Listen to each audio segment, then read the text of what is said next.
ایک عورت حضرت امام علی علیہ السلام کی خدمت میں آئی اور دستے ادب کو جوڑ کے عرض کرنے لگی، یا علی،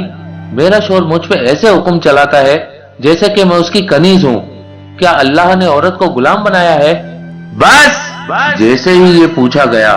تو امام علی علیہ السلام نے اس کے شوہر کو بلایا اور فرمانے لگے، یاد رکھنا، اللہ ایسے انسان پہ لعنت کرتا ہے جو دوسرے انسانوں کو حقیر،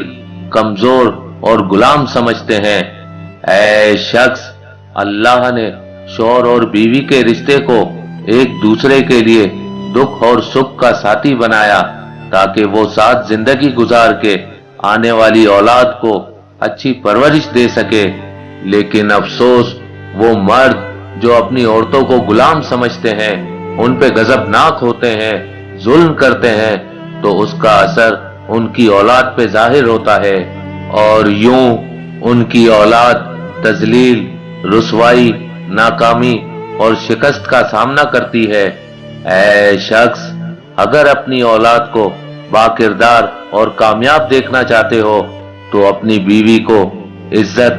پیار اور احترام دیا کرو تاکہ ان اوصاف کا اثر تمہاری اولاد کے وجود میں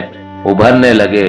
اور تمہاری اپنی اولاد زندگی میں کامیاب ہو کر تمہارا نام روشن کر دے۔